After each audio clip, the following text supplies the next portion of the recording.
Welcome to I dream. నేను మీ విజిత. సాధారణంగా heart attack అనేసరికి చాలా మందిలో చాలా రకాల డౌట్స్ ఉంటాయి. తినే ఫుడ్ వల్ల వస్తుందా, లేదంటే బాడీకి మనం ఇవ్వాల్సినంత ఎక్సర్సైజ్ లేకపోవటం వల్ల వస్తుందా, అసలు ఏంటి ఈ గుండె జబ్బు అనేది గుండెకు మాత్రమే సంబంధించిందా, రక్తనాళాలకు సంబంధించిందా, ఈ గుండె ఎఫెక్ట్ అవ్వటానికి వేరే ఇతర భాగాలకు సంబంధించిన ఇష్యూస్ కూడా దీన్ని ఎఫెక్ట్ చేస్తుంటాయా? ఇలాంటి మరిన్ని విషయాలు ఇప్పుడు సార్తో మాట్లాడి తెలుసుకుందాం క్లియర్గా. ఇప్పుడు ప్రస్తుతం నాతో పాటు ఉన్నారు లక్కిరెడ్డి కిరణ్ కుమార్ రెడ్డి గారు, కన్సల్టెంట్ కార్డియాలజిస్ట్. ఇంకెందుకు ఆలస్యం, సార్తో మాట్లాడేద్దాం. నమస్కారం సార్. సార్, హార్ట్ అటాక్ అంటే జనరల్గా హార్ట్కు సంబంధించిన ఒక జబ్బులా తీసుకోవచ్చా, రక్తనాళాలకు సంబంధించిన జబ్బులా తీసుకోవచ్చు అంటారా సార్? అంటే హార్ట్ అనేది ఒక ఆర్గాన్లో చాలా భాగాలు ఉంటాయి. అంటే గుండె అనేది 4 గదులు ఉంటాయి. పైన 2 గదులు, కింద 2 గదులు. పైన గదులను ఏట్రియం అంటాం, కింద గదులను వెంట్రికల్స్ అంటాం. ఈ రెండింటి మధ్యలో 2 డోర్స్ లాంటివి ఉంటాయి. అంటే లెఫ్ట్ సైడ్, రైట్ సైడ్. ఇవి తెరుచుకుంటూ ఉంటాయి. గుండె కొట్టుకున్నప్పుడు ముడుచుకొని తెరుచుకుంటూ ఉంటాయి. అలానే కింద గదుల నుంచి, రైట్ సైడ్ నుంచి మన ఊపిరితిత్తులకి బ్లడ్ సప్లై వెళ్తుంది, అంటే రక్తం వెళ్తుంది. ఆ రక్తం వెళ్ళే ట్యూబ్ ఏదైతే ఉంటుందో రైట్ సైడ్ కింద గది మధ్యలో ఇంకో డోర్ లాంటిది వాల్వ్స్ అంటాం, అది ఉంటుంది. అదే లెఫ్ట్ సైడ్ కింద గది నుంచి మన బాడీకి వెళ్ళే బ్లడ్ అంతా సరఫరా కానికి అయోటా అంటాం. సో ఆ బ్లడ్ వెజల్ ట్యూబ్కి, రక్తనాళానికి కింద గదికి కూడా ఒక వాల్వ్ ఉంటాయి. అంటే టోటల్ 4 వాల్వ్స్ ఉంటాయి, 4 గదులు ఉంటాయి. ఇది ఒకటి మజిల్ కండరం అంటాం. మన గుండె చుట్టూ ఒక థిన్ లేయర్ ఉంటుంది, పెరికార్డియం అంటాం. ఓకే. అండ్ మన బాడీలో ఒక ఎలక్ట్రికల్ కండక్షన్ సిస్టమ్, అంటే ఒక వైరింగ్ సిస్టమ్ లాంటిది ఉంటుంది. అది ఇంపార్టెంట్. ఇప్పుడు ఒక స్విచ్ చేస్తే కరెంట్ పాస్ అయ్యి లైట్ ఎలా వస్తుందో ఇక్కడ కూడా అంతే, అక్కడి నుంచి ఒక ఇంపల్స్ అనేది వస్తుంది. అంటే ఒక కరెంట్ లాంటిది వచ్చి గుండె ముడుచుకొని తెచ్చుకుంటుంది. దెన్ మనకి ఈ రక్తనాళాలు, మెయిన్ రక్తనాళాలు అనేది చూసాం. అండ్ ఆల్సో గుండె ఫంక్షన్ అవ్వాలంటే, మన బాడీకి మనము ఆక్సిజన్ మన బాడీలో ఉండే ప్రతి ఆర్గానికి ఎలా అందాలో, గుండె ఫంక్షన్ అవ్వడానికి కూడా, గుండె కొట్టుకోనికి కూడా బ్లడ్ అనేది అందాలి. సో దానికి రక్తనాళాలు ఉంటాయి. సో ఇన్ని భాగాలు ఉంటాయి గుండెలో. గుండె అనేది ఈ టోటల్ ఆర్గాన్ స్ట్రక్చర్ అనేది చాలా ఇంపార్టెంట్. ఇది రక్తనాళం ఒకటేనా ఇదా అనేది కాదు, ఇవన్నీ కూడా చాలా ఇంపార్టెంట్ ఫంక్షన్కి. వీటిలో ఏ ప్రాబ్లం ఉన్నా గుండె వీక్ అవుతుంది, గుండె ఫెయిల్ అవుతుంది. ఏ చిన్న తేడా వచ్చినా ప్రాబ్లం వస్తుంది. డోర్స్ లాంటి వాల్స్ అనేది ముడుచుకోలేదనుకోండి, పంపింగ్ ఉండదు, ఫార్వర్డ్ పంపింగ్, ముందరికి రక్తం అనేది రాదు. అలానే వాల్వ్ ఇట్లనే ఓపెన్ ఉంది అంటే ముందరికి తగ్గిపోయి వెనక్కి వస్తూ ఉంటుంది, మళ్ళీ గుండెలోకి వస్తూ ఉంటుంది. ఓకే. మజిల్ ఉంది, గుండె కండరం అనేది ఉంటుంది. ఆ కండరము నార్మల్ ఎలాంటి సైజు ఉందో అదే ఉండాలి. ఉబ్బిపోయింది అనుకోండి వీక్ అయిపోతుంది. మందంగా అయిపోయింది అనుకోండి మనకి రక్తం తీసుకోనికి ప్లేస్ ఉండదు. సో ఇలా చాలా డిసీజెస్ ఉంటాయి, చాలా జబ్బులు ఉంటాయి ఇట్లా గుండె జబ్బులలో. సో ఇవన్నీ కూడా చాలా ఇంపార్టెంట్ గుండె ఫంక్షన్కి. హార్ట్ అటాక్ అనేది ఏంటంటామంటే, ఏదైతే గుండె ఉపరితలం పైన, గుండె పైన మనకు రక్తనాళాలు ఉంటాయి, లెఫ్ట్ సైడ్ 2, రైట్ సైడ్ 1. ఈ రక్తనాళాలలో బ్లాక్స్ అంటే ఇలా ట్యూబ్ అనుకోండి, ఈ ట్యూబ్ అనేది సన్నగా అయిపోవడం, ఇలా సన్నగా అయిపోవడాన్ని మనం బ్లాక్ అంటాం, మూసుకుపోవడం అంటారు. సో రక్తనాళాలలో పూడికలు కానీ బ్లాక్స్ కానీ ఉన్నప్పుడు మనకు హార్ట్ అటాక్ వస్తుంది.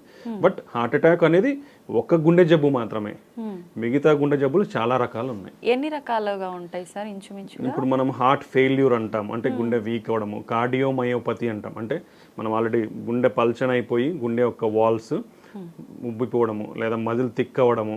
Okay. Then electrical systems problems ఉంటాయి, కండక్షన్ సిస్టమ్ డిసార్డర్స్ అంటాం ఈ వైరింగ్ సిస్టంలో.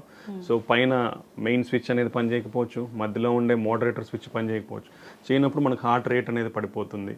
లేదా ఈ మన గుండె కండరాల నుంచి కూడా సడన్గా వేరే చోటు నుంచి కూడా ఈ ఇంపల్సెస్ అనేది వచ్చి గుండె ఎక్కువ కొట్టుకోవచ్చు.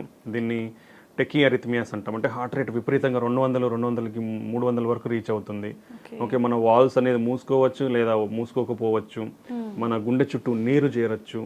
ఓకే. ఇలాంటివి మల్టిపుల్ ప్రాబ్లమ్స్. ఇప్పుడు బ్లడ్ వెజల్స్ ఉన్నాయి, ఊపిరితిత్తులకు సప్లై చేసేదంతా రక్తం గడ్డగట్టచ్చు, లేదా అవి ఉబ్బిపోవచ్చు. గుండె నుంచి మన బాడీకి సప్లై చేసే రక్తనాళం అంతా ఉబ్బిపోవచ్చు, కోసుకుపోవచ్చు. ఇలా మల్టిపుల్ ప్రాబ్లమ్స్ అనేది మనకు ఉంటాయి అన్నమాట. ఏ ప్రాబ్లం వచ్చినా మనకు అంటే పెయిన్ రూపంలోనే తెలుస్తుందా, లేదంటే ఎఫెక్ట్ అవ్వటము, వేరే ఆర్గాన్స్ ఇంకేదైనా సిమ్టమ్స్ తెలియడము అలా తెలుస్తుందా సార్? ఇప్పుడు మనకి ఛాతీ నొప్పి అనేది మెయిన్ ఏంటంటే, ఈ heart attack most priority heart అటాక్లో మనం ఛాతీ నొప్పి చెప్తాం. అంటే బ్లాక్ అయిపోయి సడన్గా మనకి రావడం వల్ల, గుండె వీక్ అవడం వల్ల పంపింగ్ జరగక మనకి పెయిన్ అనేది వస్తుంది. అలా కాకుండా ఇప్పుడు వాల్వ్ సరిగా మూసుకోవట్లేదు, అయోటిక్ వాల్వ్ అంటాం, అంటే కింద గది నుంచి మెయిన్ బాడీకి ఏదైతే వాల్వ్ ఉందో అది సరిగా తెరవట్లేదు అనుకోండి, అప్పుడు కూడా మనకు బ్లడ్ సప్లై అనేది తగ్గిపోతుంది.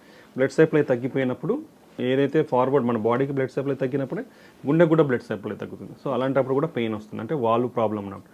లేదా మన మజిల్, హార్ట్, గుండె యొక్క కండరం అనేది లావ్ అయిపోయింది. లావ్ అయిపోయినప్పుడు ఏమవుతుంది, దీనికి బ్లడ్ సప్లై ఎక్కువ కావాలి. సో ఆ సప్లై అయ్యేది అంటే డిమాండ్ సప్లై మిస్ మ్యాచ్, మనకి కావాల్సినంత అందట్లేదంటే పెయిన్ వస్తుంది. సో ఇలా హార్ట్ అటాక్లో కూడా కాకుండా మిగతా వాటిలో కూడా మనకు ఛాతీ నొప్పి వస్తుంది.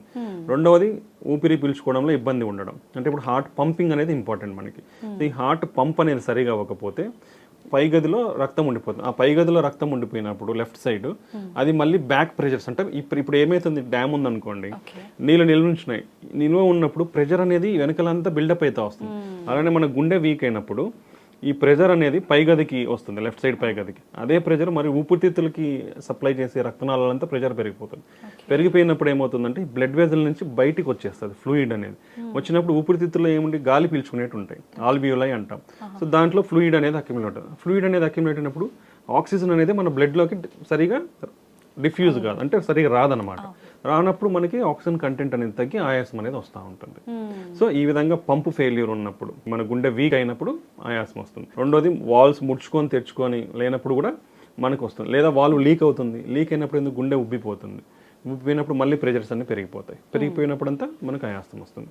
ఇలా వాల్వ్ ప్రాబ్లం కానీ హార్ట్ పంపింగ్ ప్రాబ్లం కానీ ఉన్నప్పుడు మనకి ఊపిరి పీల్చుకోవడంలో ఇబ్బంది ఉంటుంది. సో ఇది ఒకటి.